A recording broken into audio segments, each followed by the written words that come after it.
अस्सलाम वालेकुम students.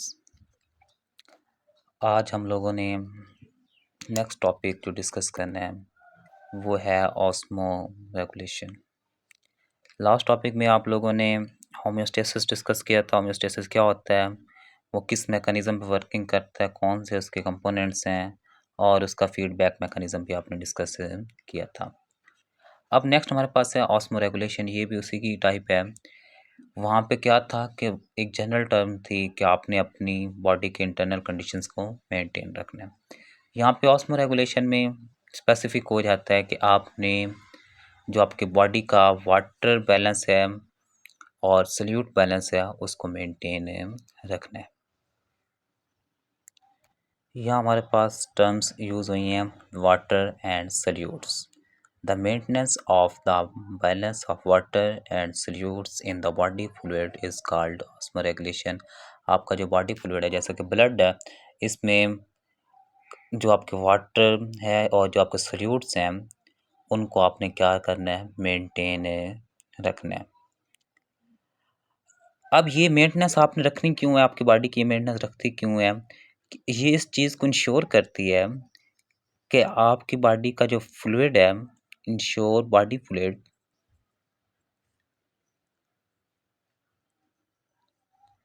Do not कि ये ना तो ज़्यादा डाइल्यूट हो जाए और ना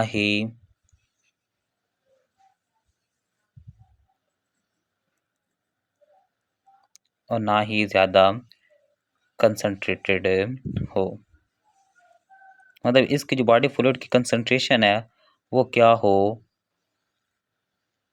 नॉर्मल रहे, ना तो ज़्यादा गाढ़ा हो जाए ना ही ज़्यादा पतला हो जाए। आसान लफ्ज़ों में आप जैसा कि आप लोग चीनी मिक्स करते हैं पानी में, तो वो ना तो आप ज़्यादा रखते हैं ना ही कम, मतलब एक नॉर्मल लेवल पे ले जाते हैं कि ना वो ज़्यादा कंसंट्रेटेड हो जाए ना ही बहुत ज़्यादा डाइल्यूट हो। सेम आपकी बॉडी फ्लूइड में क्या होता है, आपका ऑस्मो रेगुलेशन होती है। यहाँ पे ऑस्मो रेगुलेशन में एक टर्म बार बार यूज़ होगी, ऑस्मोसिस। उसको हम देखते हैं कि वो क्या होता है। ऑस्मोसिस क्या है, the movement of water molecules. तो वाटर मॉलिक्यूल्स ने क्या करना है, मूव करना है from solute concentration to solute concentration. कितनी सोल्यूट कंसंट्रेशन से कितनी सोल्यूट कंसंट्रेशन में मूव करेंगे, तो ये from lower solute concentration to higher solute concentration. मतलब जिधर सोल्यूट की मिकदार ज़्यादा है उधर इसने मूव करना है। फॉर एग्जांपल जैसे मैंने चीनी का एग्जांपल दिया है, चीनी एक जगह पे ज़्यादा और एक जगह पे कम है, तो जिस साइड पे चीनी ज़्यादा है पानी उस साइड पे मूव करेगा। इसे आप लोग क्या कहते हैं, ऑस्मोसिस कहते हैं। और it is a type of defiant. ये डिफियन की एक टाइप है, क्योंकि इस डिफियन में क्या एनर्जी यूज़ नहीं होती, ऑस्मोसिस में भी एनर्जी यूज़ नहीं होती, लेकिन एक्टिव ट्रांसपोर्ट में एनर्जी यूज़ होती है। हमारे पास ये ऑस्मो रेगुलेशन का इंट्रोडक्शन है। और ये बॉडी करती क्यों है, ताकि वो अपनी जो सोल्यूट जो फ्लूइड कंसंट्रेशन है उसे मेंटेन रख सके। जैसे ब्लड प्रेशर है और इसके अलावा ऑर्गन्स के अंदर ब्लड है, कोई मेटाबॉलिज्म चलाने के लिए ये ऑस्मो रेगुलेशन होती है। अब इसके अलावा हम नेक्स्ट बात करें कि हमारे पास दो तरह के ऑर्गेनिजम्स होते हैं, एक होते हैं ऑस्मो रेगुलेटर्स और एक होते हैं ऑस्मो कन्फॉर्मर्स। ऑस्मो कन्फॉर्मर्स और ऑस्मो रेगुलेटर्स। अब ऑस्मो कन्फॉर्मर्स कौन से हैं, ऑस्मो रेगुलेटर्स कौन से हैं। रेगुलेटर से तो हमें एक टर्म यूज़ समझ आ रही है कि रेगुलेशन करना, लेकिन कन्फॉर्मर्स कौन से हैं इसको हम डिस्कस करते हैं। ऑस्मो कन्फॉर्मर्स की बात करें तो ये वो एनिमल्स हैं जो इन्वायरमेंट के अकॉर्डिंग अपनी बॉडी फ्लूइड की कंसंट्रेशन को मेंटेन करते हैं। मतलब जितना बाहर सॉल्यूट कंसंट्रेशन और वाटर कंसंट्रेशन है उतना ही उनकी बॉडी के अंदर होगा। मतलब ऑस्मोटिक कंसंट्रेशन में वो क्या आ जाता है, तकरीबन ऑलमोस्ट सेम सेम होता है कि जैसे बाय चेंज होगी कोई चीज़ तो इनकी बॉडी के अंदर भी चेंज होगी। तो इनके एडिशनल एक बात क्या है कि ये अपनी बॉडी के अंदर सॉल्यूट कंसंट्रेशन को मेंटेन नहीं कर सकते, can't maintain concentrations in their bodies।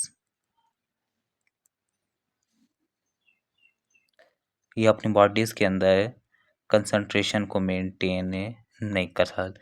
ये जैसे बाहर चेंजिंग होगी वैसे ही इनकी बॉडी के अंदर चेंजिंग होगी। इन्हें आप लोग क्या कहते हैं, ऑस्मो कन्फर्मर्स कहते हैं। और ये अपने इन्वायरमेंट के साथ क्या रहते हैं, आइसोटोनिक रहते हैं।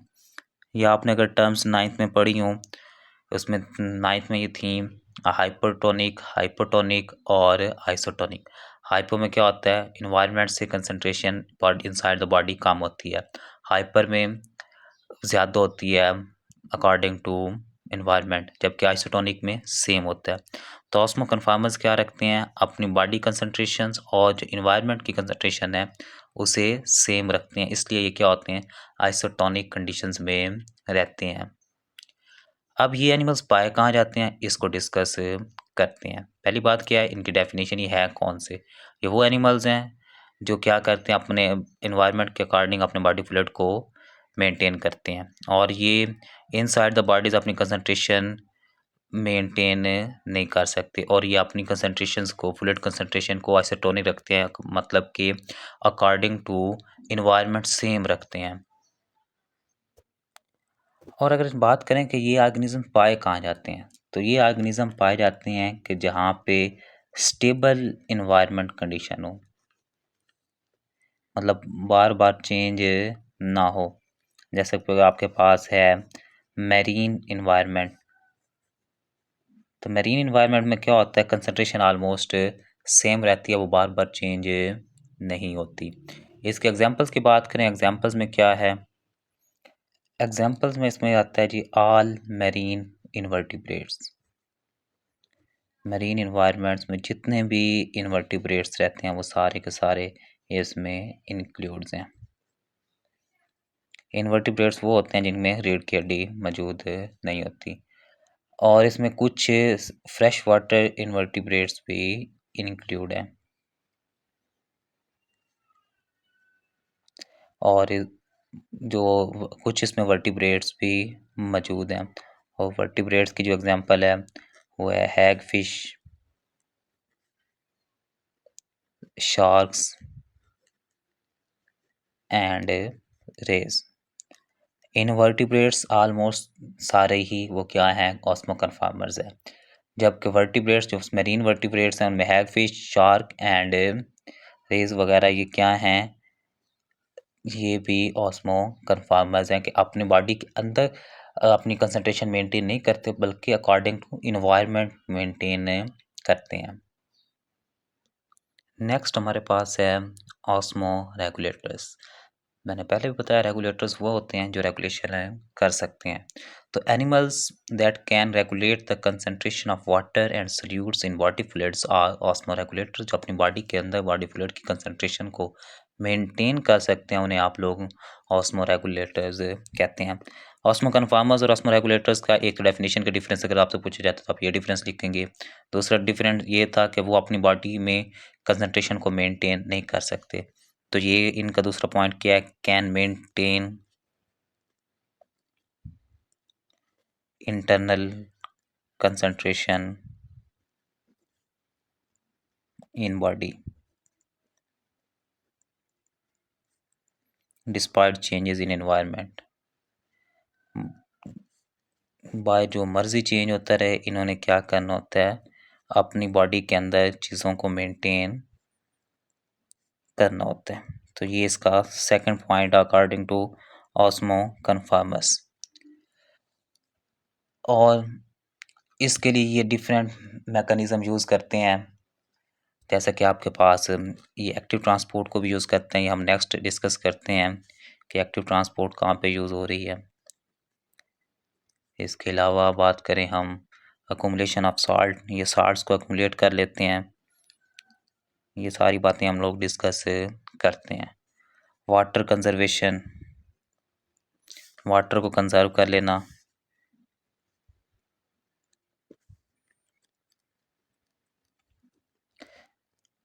और इसकी एग्जांपल की अगर बात करें, डिफरेंस मोस्टली शॉर्ट क्वेश्चन में पूछा जाता है, तो 2 डिफरेंस और एक एग्जांपल लिख के आपके पॉइंट्स क्लियर हो जाएंगे।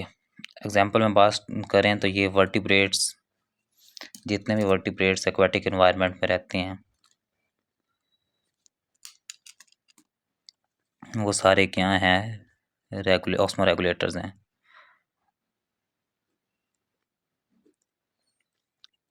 इन एक्वाटिक एंड टर्स्ट्रियल इन्वायरमेंट, टर्स्ट्रियल इन्वायरमेंट में कौन रहता है जी, ये इंसान रहते हैं, जानवर रहते हैं, ये सारे क्या हैं जी, टर्स्ट्रियल इन्वायरमेंट, ये सारे क्या हैं, ऑस्मो रेगुलेटर्स हैं। तो अब तक हम लोगों ने ऑस्मो रेगुलेशन क्या है, ऑस्मोसिस क्या है, और 2 टाइप्स के क्या पढ़े हैं ऑर्गेनिज्म के, जो एक वो जो एनवायरनमेंट के अकॉर्डिंग ही खुद को चेंज करते रहते हैं, और एक वो जो खुद की बॉडी को एनवायरनमेंट में जो मर्जी चेंजिंग हो खुद की बॉडी को मेंटेन रखते हैं, उन्हें आप लोग क्या कहते हैं, ऑस्मो रेगुलेटर्स कहते हैं। नेक्स्ट टॉपिक हमारे पास है problems and methods of osmo regulation, कि इनमें प्रॉब्लम्स कौन सी हैं और ऑस्मो रेगुलेशंस के मेथड कौन से हैं। इनमें हमने 3 मेथड डिस्कस करने हैं एनवायरनमेंट में जहाँ जहाँ ऑर्गेनिज्म पाए जाते हैं, फ्रेश वाटर, मैरीन वाटर और टर्स्ट्रियल हैबिटेट्स। ये हैबिटेट्स की बेस पे हैं कि कहाँ कहाँ पे ऑर्गेनिज्म पाए जाते हैं, उन्हीं बेसिस पे हमने इसको डिस्कस करना है। Problems and method of osmo regulation, और इसमें हमने सबसे पहले osmo regulation in fresh water discuss करना है। फ्रेश वाटर में ऑस्मो रेगुलेशन कैसे होती है, तो सबसे पहले हम देख लेते हैं उनको, उसका इन्वायरमेंट कैसा हो, वहाँ पे जो ऑर्गेनिजम्स पाए जाते हैं वो कौन से हैं, हाइपरटोनिक हैं, आइसोटोनिक हैं, हाइपोटोनिक हैं। तो जो सबसे पहला पॉइंट है कि जो एनिमल्स पाए जाते हैं ऑस्मो फ्रेश वाटर में वो क्या होते हैं, हाइपरटोनिक होते हैं।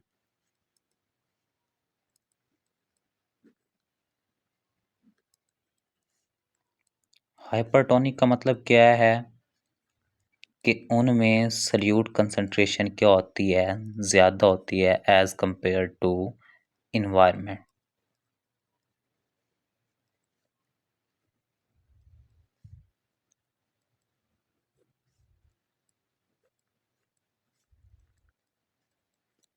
हायर सल्यूट कंसंट्रेशन, या हायर कह रहे हैं एज़ कंपेयर टू एनवायरनमेंट। अब यहाँ पे हमारा टॉपिक नेम क्या है, problems and method of osmo regulation. तो ये तो हमने इंट्रोडक्शन पढ़ लिया कि इसमें ये क्या है, हायर सल्यूट कंसंट्रेशन है और हाइपरटोनिक ऑर्गेनिज्म पाए जाते हैं। तो अब इसमें प्रॉब्लम्स क्या आती हैं। पहली प्रॉब्लम ये है कि वाटर का मैंने बताया ऑस्मोसिस का, ये क्या करता है, मूव करता है। वाटर क्या करता है, मूव करता है from higher solute concentration to lower solute concentration, sorry, from lower solute concentration to higher solute concentration. तो अब हायर सल्यूट कंसंट्रेशन किधर है, बॉडी के अंदर है, और लोअर सल्यूट कंसंट्रेशन किधर है, बॉडी से बाहर है। तो वाटर क्या होगा, बॉडी के अंदर इंटर होगा। वाटर क्या हो रहा है, कंटिन्यूसली बॉडी के अंदर इंटर हो रहा है। इसको हम ये कह लेते हैं कि ये क्या है जी, प्रॉब्लम है। अब पानी इंटर हो रहा है तो क्या कंडीशन हो सकती है कि ऐसा ऐसा क्यों हो जाएगा, आइसोटोनिक होगी, लेकिन बॉडी ने क्या रखनी है, हाइपरटोनिक कंडीशन रखनी है। एक मसला तो ये है। दूसरी प्रॉब्लम ये है कि साल्ट्स लॉस होता है, क्योंकि साल्ट्स ने भी क्या होना, डिफ्यूज़ होते हैं, वो बॉडी से बाहर जाएंगे, diffuse from body to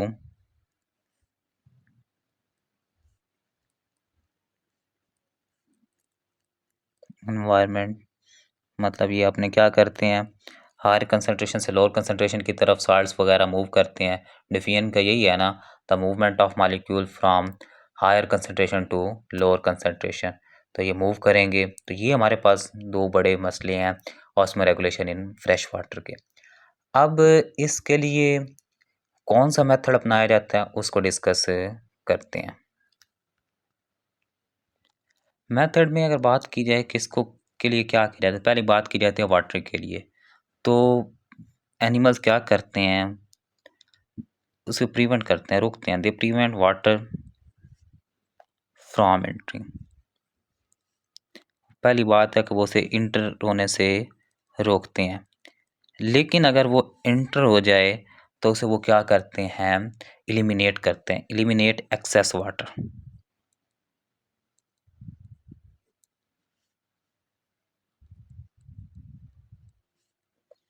inter, पहली बात है उन्होंने इंटर होने से रोकना है।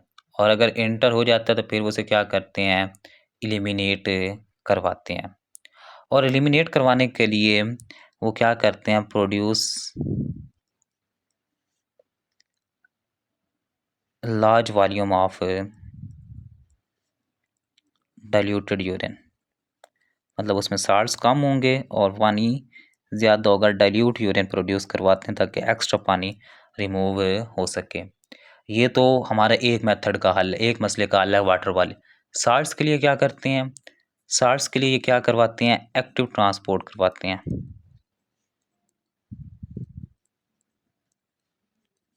फॉर साल्ट्स एक्टिव ट्रांसपोर्ट क्या है, अगेंस्ट कंसंट्रेशन ग्रेडियंट। मतलब कि लोअर कंसंट्रेशन से क्या होना है, हायर कंसंट्रेशन की तरफ मूव करवाना है। तो ये एक्टिव ट्रांसपोर्ट क्या करवाते हैं, इन्वायरमेंट टू बॉडी। ये एक्टिव ट्रांसपोर्ट करवा के साल्ट्स को इन्वायरमेंट से बॉडी के अंदर भेजते हैं। और जो फ्रेश वाटर ऑर्गेनिजम्स हैं वो रेयरली ड्रिंक वाटर, बहुत कम पानी पीते हैं।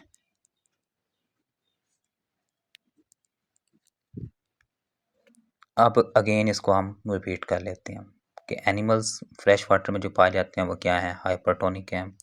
हाइपरटोनिक का मतलब क्या है, उनकी सल्यूट कंसंट्रेशन ज़्यादा है। प्रॉब्लम कौन सा वो फेस करते हैं, बॉडी के अंदर जो वाटर है वो इंटर होता रहता है, जबकि सॉल्ट्स बॉडी से डिफ्यूज़ होते रहते हैं बाहर की तरफ। अब इसके लिए वो कौन सा मेथड यूज़ करते हैं, कि पहली बात है वो पानी को इंटर होने से रोकते हैं।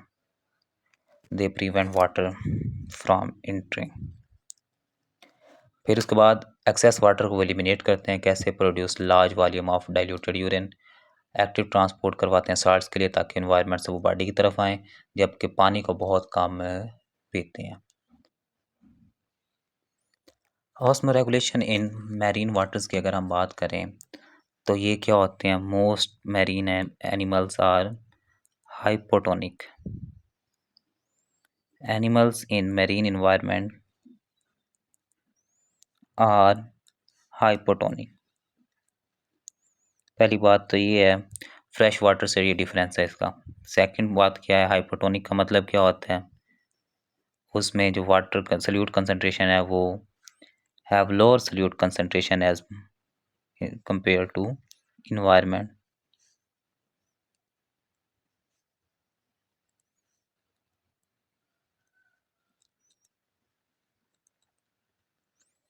As compare to environment. Environment की निस्बत इसमें क्या होता है, सल्यूट कंसंट्रेशन कम होती है। नेक्स्ट इसके अगर प्रॉब्लम्स की बात करें, इन मरीन इन्वायरमेंट में जो ऑर्गेनिज्म पाए जाते हैं वो कौन सी प्रॉब्लम फेस करते हैं। पहला मसला इनका ये है, वहाँ पे वाटर इंटर हो रहा था, अब यहाँ पे वाटर रिमूव होता है क्योंकि बाहर सल्यूट कंसंट्रेशन ज़्यादा है। तो वाटर क्या करता है, constantly leaves the body. Water क्या कर रहा है, कॉन्टिन्यूसली बॉडी को लीव कर रहा है। पहला मसला इनका ये है। और ये लीव बॉडी कैसे कर रहा है, थ्रू गिल्स एंड स्किन। और जो साल्ट्स हैं वो बाहर ज़्यादा हैं, तो साल्ट्स क्या हो रहे हैं, डिफ्यूज़ इनटू बॉडी। टोटल उलट है as compare to fresh water. इसके लिए अब बॉडी क्या मेथड यूज़ करती है उसको हमने नेक्स्ट डिस्कस करना है। इसके अलावा एक और मसला भी है कि जो ये मरीन एनवायरनमेंट में ऑर्गेनिज्म पाए जाते हैं, वो क्या करते हैं, ड्रिंकिंग भी करते हैं, ड्रिंकिंग ऑफ सी वाटर। और जब सी वाटर को ड्रिंक करेंगे तो उसमें सॉल्ट्स बहुत ज़्यादा होते हैं, तो वो भी बॉडी के अंदर आ जाएंगे। अब इन मसलों का क्या हल निकालते हैं, क्या मेथड यूज़ करते हैं मरीन ऑर्गेनिज्म, उसको डिस्कस करते हैं। मेथड्स की बात करें तो हमारे पास दो मसले हैं इनके, वाटर का एक मसला है और दूसरा साल्ट्स का मसला है। जो वाटर वाला मसला है, वाटर लॉस हो रहा है, उसके लिए क्या करते हैं, to compensate water loss marine animal drink water continuously. Marine animals क्या करते हैं, वाटर को ड्रिंक करते हैं, ड्रिंक वाटर कॉन्टीन्यूसली। रेगुलर ये क्या करते रहते हैं, पानी पीते रहते हैं। तो पानी की तो कमी इससे पूरी की जा सकती है। दूसरा, लेकिन सॉल्ट्स की मसला वहीं का वहीं रहेगा, वो अलग मेथड में डिस्कस इसी के साथ करते हैं। और इसके साथ ये क्या करते हैं, वाटर को कंजर्व भी करते हैं, conserve water by producing small amount of urine.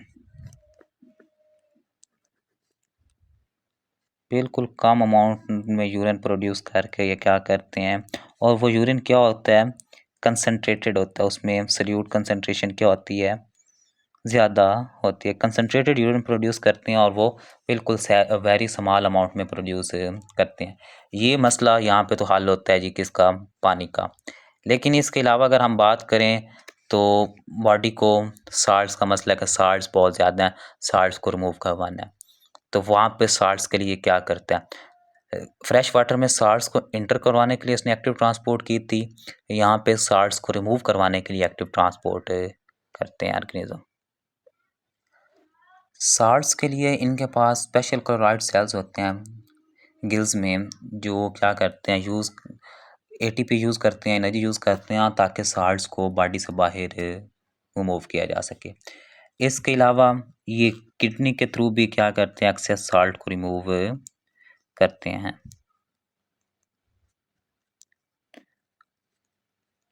और इसके अलावा थर्ड इनके पास जो मेथड है वो है रेक्टल ग्लैंड। रेक्टल ग्लैंड क्या है, ये रेक्टम के अंदर पाए जाते हैं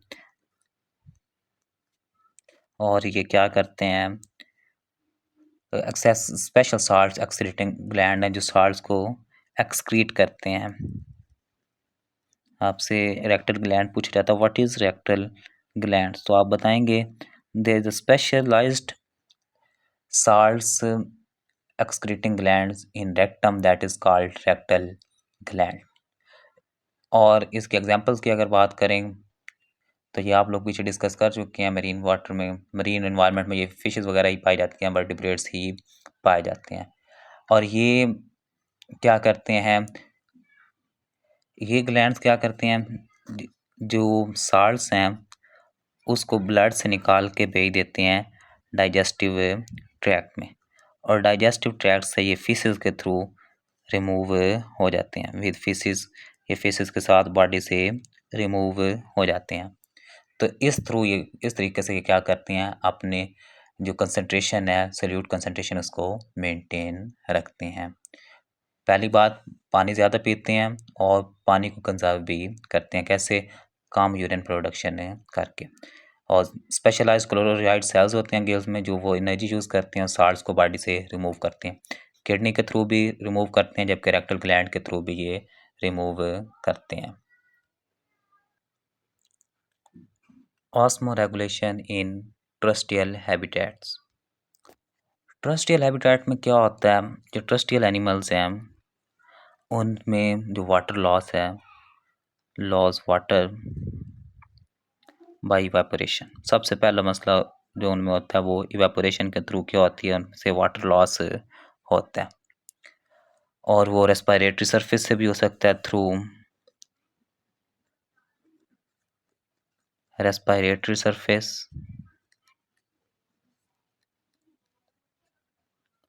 स्किन के थ्रू भी हो सकता है और एक्सक्रीशन के थ्रू भी होता है। ये टर्रेस्ट्रियल हैबिटेट के ऑर्गेनिज्म की बात कर रहे हैं। अब ये वाटर लॉस हो रहा है, तो जो टर्रेस्ट्रियल ऑर्गेनिजम्स हैं वो अपना जो मेटाबॉलिक वाटर है, जो इनटेक ऑफ वाटर है, intake of water and metabolic water, वो इक्वल रखने की कोशिश करते हैं उस वाटर के इक्वल टू लॉस वाटर रखते हैं कि जो हमने पानी पी रहे हैं, ये जो हमारा मेटाबॉलिक वाटर है वो इक्वल होना चाहिए लॉस ऑफ वाटर के लिए।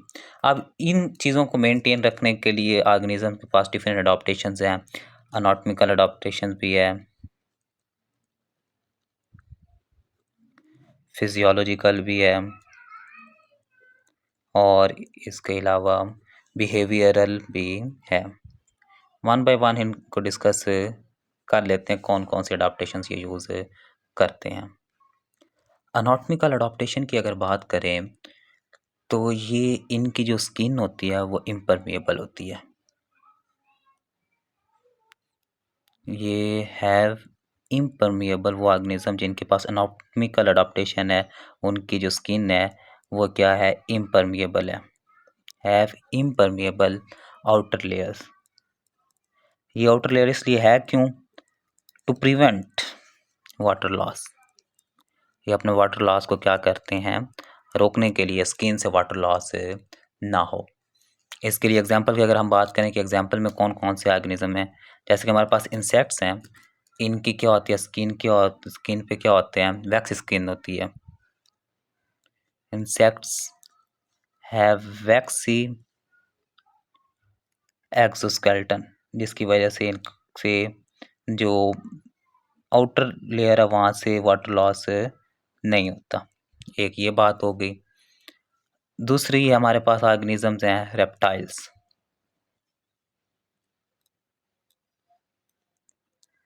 रेप्टाइल्स में क्या होता है, इनकी जो आउटर लेयर होती है वो मेड अप ऑफ केराटिन से होती है, केराटिन से मिलकर बनी होती है, जो क्या करती हैं, वाटर लॉस को रोकती हैं।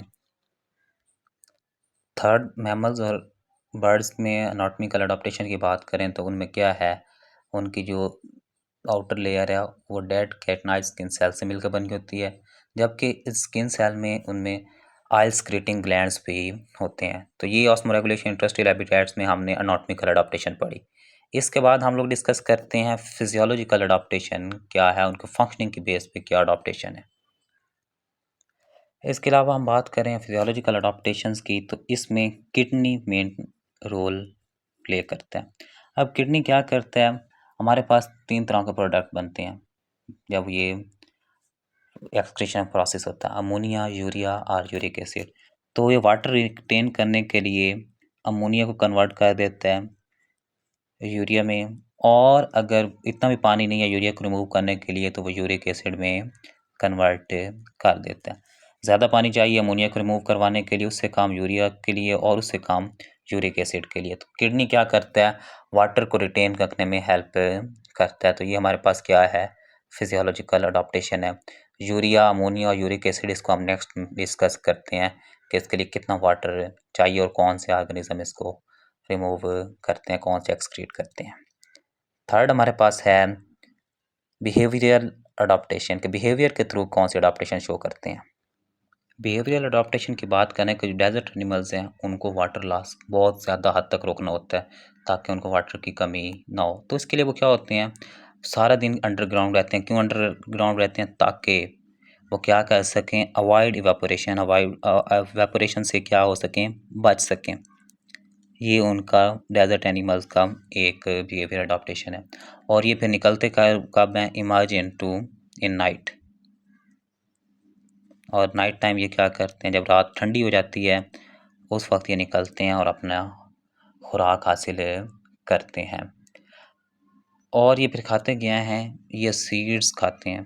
और उस सीड्स में क्या होता है, कार्बोहाइड्रेट्स स्टोर होते हैं और यहाँ वहाँ से अपने फूड हासिल करते हैं। और इसके एग्जांपल की अगर बात करें कि इसकी एग्जांपल्स कौन कौन सी हैं, रैट है, कैंगरू है,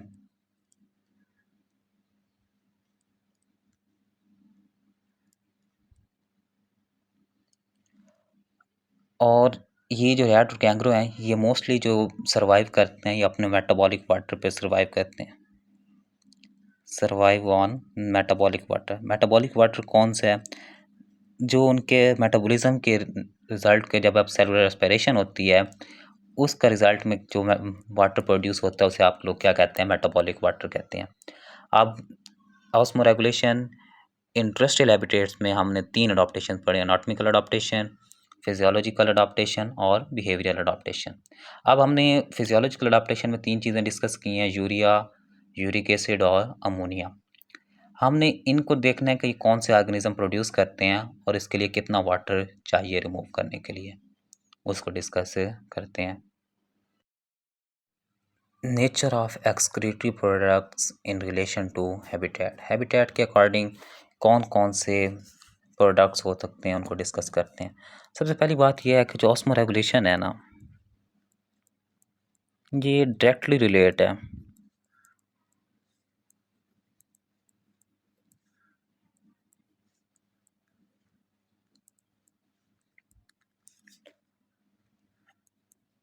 एक्सक्रीशन।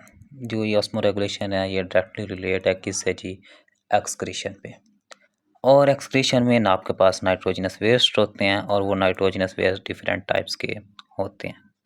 नाइट्रोजनस वेस्ट मैंने पीछे भी बताए हैं, वो कौन कौन से हैं आपके पास, अमोनिया है, यूरिया है, यूरिक एसिड है।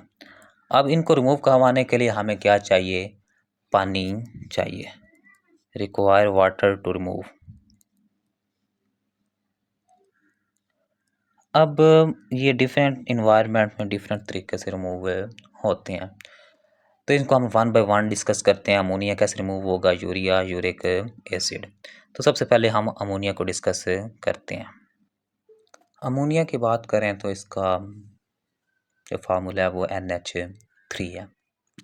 और ये प्रोड्यूस कब होता है, ये उस वक्त प्रोड्यूस होता है जब अमाइनो ग्रुप रिमूव होता है अमाइनो एसिड से।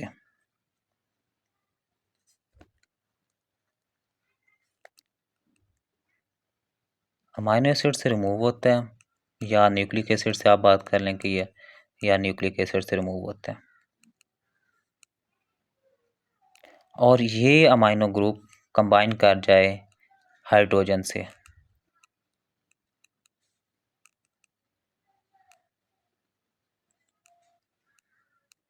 हाइड्रोजन से ये क्या कर जाए,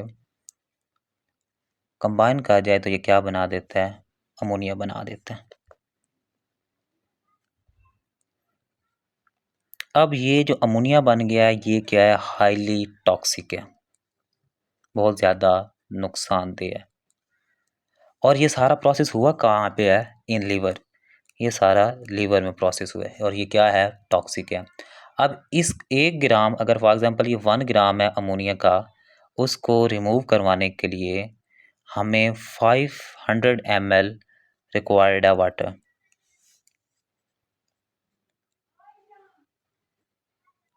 रिक्वायर 500 ml टू रिमूव। तो ये एक ट्रस्टियल इन्वायरमेंट में रहने वाला ऑर्गेनिज्म तो ये अफोर्ड नहीं कर सकता। तो इसको अफोर्ड कौन से कर सकते हैं, ये सिर्फ और सिर्फ फ्रेश वाटर ऑर्गेनिजम्स जो वाटर में रहते हैं वो इसे अफोर्ड कर सकते हैं। फ्रेश वाटर ऑर्गेनिजम्स क्या कर सकते हैं, can afford plenty of water. तो इसके लिए सिर्फ और सिर्फ कौन कर सकता है, फ्रेश वाटर ऑर्गेनिज्म अफोर्ड कर सकते हैं। और उनकी एग्जांपल कौन सी है, वो कौन से ऑर्गेनिजम्स हैं, इनकी अगर बात करें तो वो हमारे पास फिशेस हैं, प्रोटोजोन्स हैं, मतलब जो फ्रेश वाटर ऑर्गेनिज्म है वो तकरीबन सारे क्या कर सकते हैं, इसको रिमूव करवा सकते हैं। और जो मरीन, ये फ्रेश वाटर की बात होगी, जो मरीन इन्वायरमेंट में रहते हैं मरीन ऑर्गेनिजम्स, वो इसे डायरेक्टली एक्सक्रीट कर देते हैं इन इन्वायरमेंट। और वो ऑर्गेनिजम्स जो अमोनिया एक्सक्रीट करते हैं उन्हें आप लोग क्या कहते हैं, एमोनोटैलिक कहते हैं। आपसे पूछा जाता है व्हाट इज एमोनोटैलिक, तो that organisms that excrete ammonia.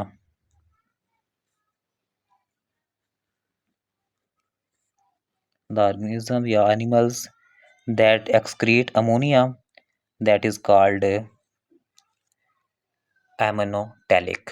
तो आपसे पूछा जाता है अमोनिया नाइट्रोजनस वेस्ट कैसे रिमूव होता है, बनता कैसे है, प्रोड्यूस होता है अमाइनो ग्रुप, जब अमाइनो एसिड या न्यूक्लिक एसिड से रिमूव होगा और हाइड्रोजन से मिल जाएगा तो वो अमोनिया बना देगा। और ये सारा प्रोसेस कहाँ पे होता है, लीवर में। और ये हाईली टॉक्सिक है, इसको 1 ग्राम रिमूव करने के लिए 500 ml चाहिए। फ्रेश वाटर ऑर्गेनिज्म इसे रिमूव सिर्फ और सिर्फ अफोर्ड कर सकते हैं। उनमें फिशेज, प्रोटोजोन्स और स्पॉन्जेस, कोइलेंट्रेट्स वगैरह आते हैं। और मरीन ऑर्गेनिज्म इसको डायरेक्टली एक्सक्रीट कर देते हैं। और जो ऑर्गेनिज्म अमोनिया को एक्सक्रीट करते हैं उन्हें आप लोग क्या कहते हैं, एमोनोटैलिक कहते हैं। सेकंड हमारे पास है यूरिया। नेक्स्ट अगर हम बात करें यूरिया की, तो यूरिया क्या है, कौन इसे एक्सक्रीट करते हैं। तो ट्रस्टियल एनिमल्स की अगर हम बात करें तो ट्रस्टियल एनिमल्स को फेस होता है ये वाटर का चैलेंज, बहुत ज़्यादा उन्हें कंजर्व करना होता है।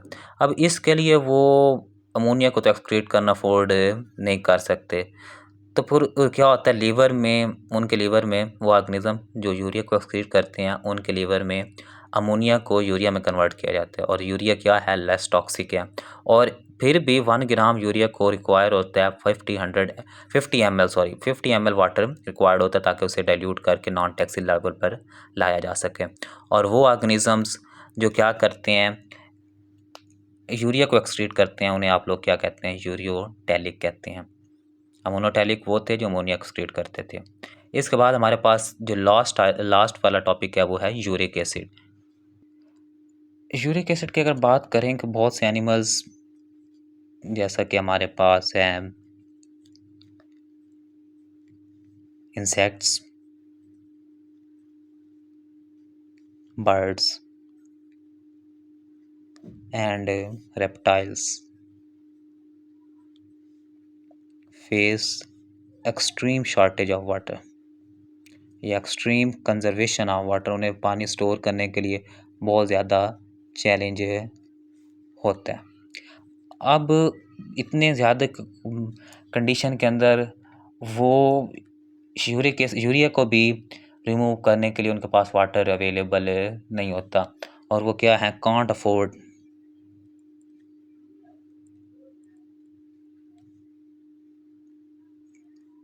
To excrete urea. उनके पास इतना भी वाटर नहीं है कि वो यूरिया को एक्सक्रीट करवा सकें। तो फिर उनमें क्या होता है, उनमें अडॉप्टेशन क्या है, वो क्या करते हैं, convert urea into uric acid. वो यूरिया को कन्वर्ट करते हैं किसमें, यूरिक एसिड में। और 1 ग्राम यूरिक एसिड को रिमूव करवाने के लिए सिर्फ और सिर्फ 1 ml वाटर रिक्वायर्ड होता है।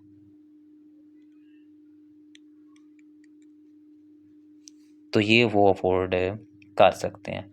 तो वो एनिमल्स जो यूरिक एसिड को रिमूव करवाते हैं, एक्सक्रीट करवाते हैं, उन्हें आप लोग क्या कहते हैं, यूरिकोटैलिक्स कहते हैं। एनिमल्स एक्सक्रीट यूरिक एसिड, उन्हें आप लोग क्या कहते हैं, यूरिकोटैलिक कहते हैं। तो आज का हमारा टॉपिक जो था वो ऑस्मोरेगुलेशन के रिलेटेड था। ऑस्मोरेगुलेशन क्या है, ऑस्मोसिस क्या है, कौन सी प्रॉब्लम्स फेस होती हैं और उनको ख़त्म करने के लिए कौन से मेथड ऑस्मोरेगुलेशन के लिए ऑर्गेनिजम्स अपनाते हैं। उसमें फ्रेश वाटर था हैबिटेट में, मरीन वाटर और टर्स्टियल हैबिटेट। फिर उसमें जो हमारा वेस्ट प्रोडक्ट्स था उनको हमने डिस्कस किया कि वेस्ट प्रोडक्ट्स कौन कौन से होते हैं, अमोनिया, यूरिया और यूरिक एसिड, वो कौन कौन रिमूव करवाता है। तो इस पूरे टॉपिक में अगर आप लोगों को कोई क्वेश्चन है तो वो आप लोग पूछ सकते हैं। टॉपिक एंड करने से पहले हम लोग इसमें 1 से 2 हमारे पास हैं साइड बॉक्सेस, वो हम डिस्कस कर लेते हैं। हम लोगों ने जहाँ पे डिस्कस किया था टेरेस्ट्रियल हैबिटेट्स में ऑस्मो रेगुलेशन, और वहाँ पे हमने बिहेवियरल अडॉप्टेशन पढ़ी थी। वहाँ पे एक टर्म है एनहाइड्रोबियोसिस, उसको डिस्कस करते हैं। एनहाइड्रोबियोसिस टर्म है कि इसमें बहुत से इन्वर्टिब्रेट्स जैसे कि वाटर बियर्स वगैरह हैं, ये डॉर्मेंट स्टेट में चले जाते हैं। डॉर्मेंट स्टेट में ये आके अपने फंक्शनिंग को बिल्कुल कम कर देते हैं, ना होने के बराबर ये फंक्शनिंग कर देते हैं, मतलब मुर्दा हालत में ऑलमोस्ट चले जाते हैं, लेकिन मरते नहीं हैं। जब इनके पास ये कंडीशन आती कब है, जब इनके पास बॉडी में वाटर ख़त्म हो जाता है, और ये फिर इसी कंडीशन में रहते हैं उस वक्त तक जब तक ये कई कई सालों तक इस हालत में रहते हैं, और तब तक रहते हैं जब तक पानी इन्हें वापस रिटर्न मिलता नहीं है। ये इसे आप लोग क्या कहते हैं, एनहाइड्रोबियोसिस कहते हैं।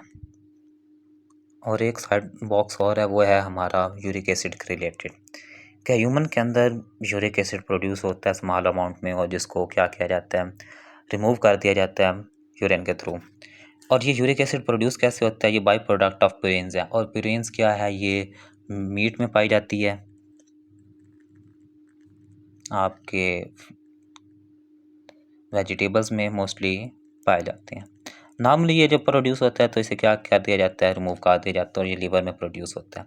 लेकिन अगर ये है बहुत ज़्यादा आपकी बॉडी में है और रिमूव नहीं होता, तो ये क्या बना देता है, uric acid formed uric acid crystals.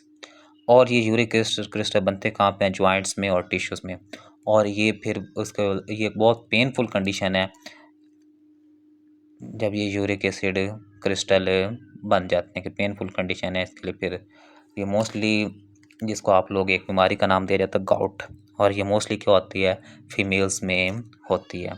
इस बीमारी को नाम क्या देते हैं, गाउट, और ये पाई किस में जाती है, फीमेल्स में। मोस्टली ये क्या होती है, फीमेल्स में।